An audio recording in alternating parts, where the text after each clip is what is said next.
I've been thinking a lot about Matthew 10:29, also the next two verses which are connected to verse 29. Before getting into the verses themselves, let's go over some context. Jesus is preaching to his disciples, telling them that persecution is going to come, but they shouldn't fear. So how does he do this? By talking about America. No, not that America.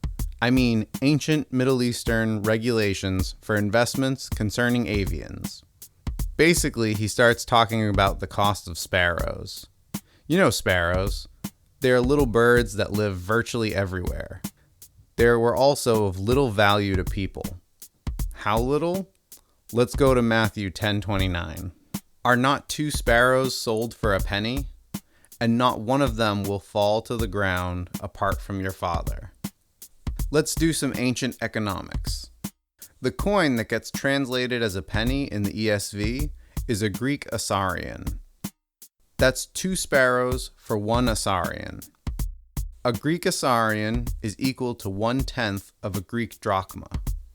1 Greek drachma is around the value of a Roman denarius. A denarius was considered an average worker's daily wage. By using our conversions, a denarius was equal to about 20 sparrows. By using values from the Guide to Biblical Coins, we discovered just how lowly these little birds were valued. A regular bottle of wine would have been worth about 50 sparrows. Clothing made from sackcloth was worth about 80 sparrows.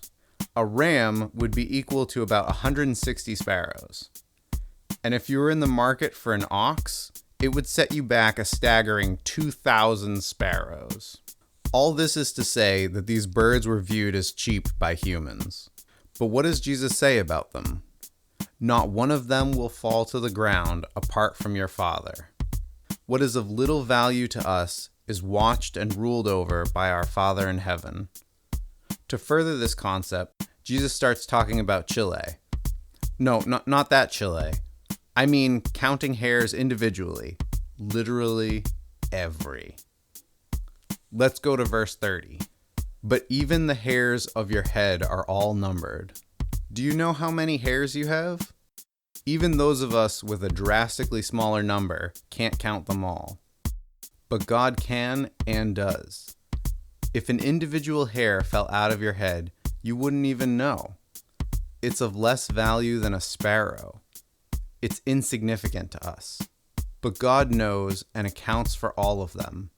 Jesus then doubles back and talks about Bolivia. No, not that Bolivia. I mean bird-oriented, life's intrinsic value, in approximation. Verse 31 goes like this. Fear not, therefore, you are of more value than many sparrows. Jesus is telling his followers that some really bad stuff is going to happen, and here he wraps up why they shouldn't fear it. You are of more value than many sparrows. How many? I don't know. Oxen were not created in the image of God. Humans were. So at least 2001. That's not the point, though. Even the little sparrow lives under the watchful eye of the Creator.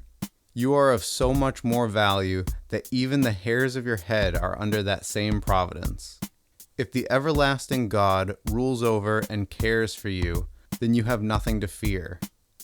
Jesus proclaims, the Lord over all is sovereign. Or Laos. That's the last one.